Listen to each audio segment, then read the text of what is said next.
and call up or go to a big school. You want to at least know most of what you're doing before you go into a reputable school, because it will cost more money. And if you're starting out doing the basic stuff, you could have done that at maybe another school. But right. that's first step. Try locally. See if you like it, because wrestling's not for everyone. There's a lot of armchair heroes, guys that know all the moves, and they say how things should be done and everything. But it's very different when you're in there. Right. You might not see things from the same perspective, and when you're on the end of a body slam or an elbow off the top rope, you might not be thinking straight. So that's the thing. If you can, also, like, I guess third piece of advice is, like, start locally. See how you like it first, because there's maybe not wrestler's not the role for you. Maybe referee might be better, or maybe a manager, and like I said, maybe even someone behind the scenes, because you need some creative talent to also to make the shows interesting. If not, you'd have some of the same matches week in, week out. Yeah. So the world of wrestling is huge. That's the thing. There's a place for everyone. Right.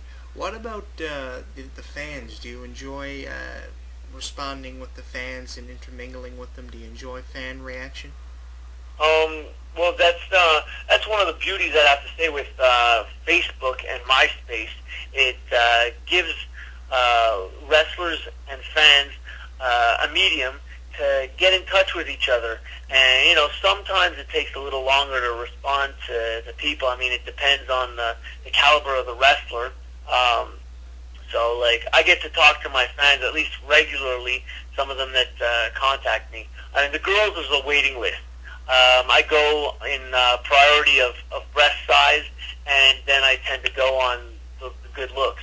But, every woman gets a response from Sexy Eddy. Right. So that's the thing. If you're on MySpace, so it's Sexy Eddy with 3 X's, SDXXXYEDDY, or if you want to go on Facebook to check me out. I guess, John, you'll be taking care of some of those links, so if people want to go tune into the show, John will hook you up with everything you need, Sexy Eddy.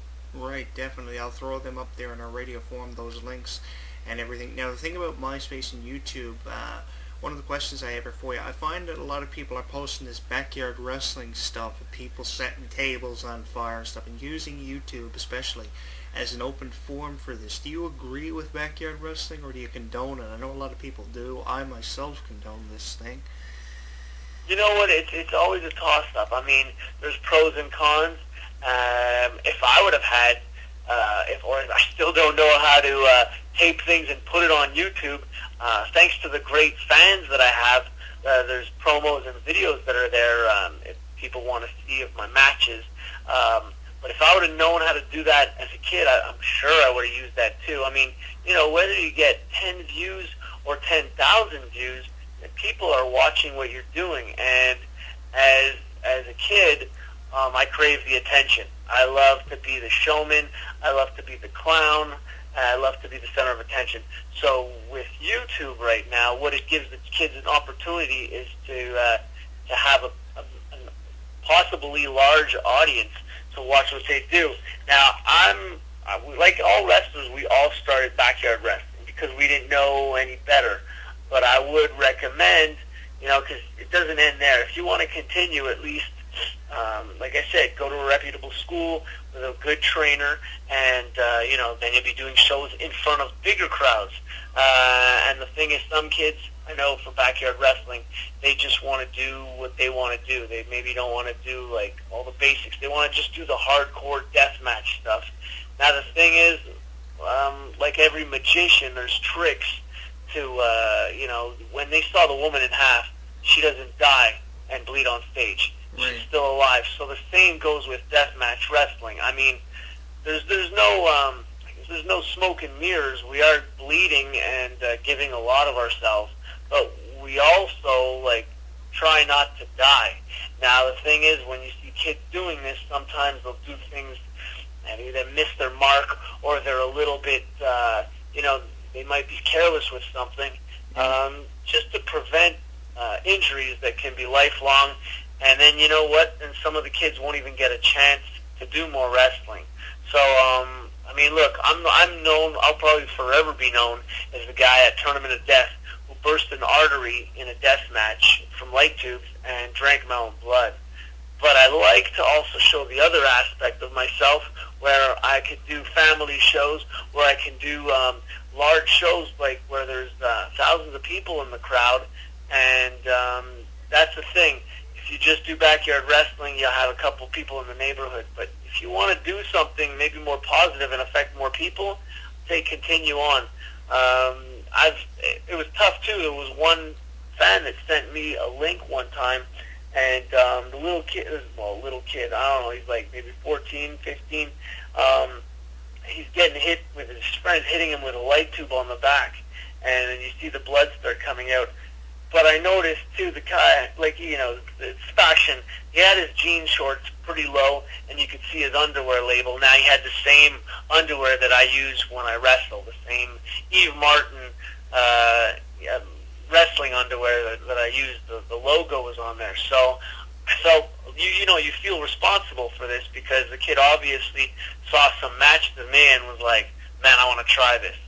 So, yeah, we are responsible for what we do, and the more people that view some of my matches, then the more people that might want to try this.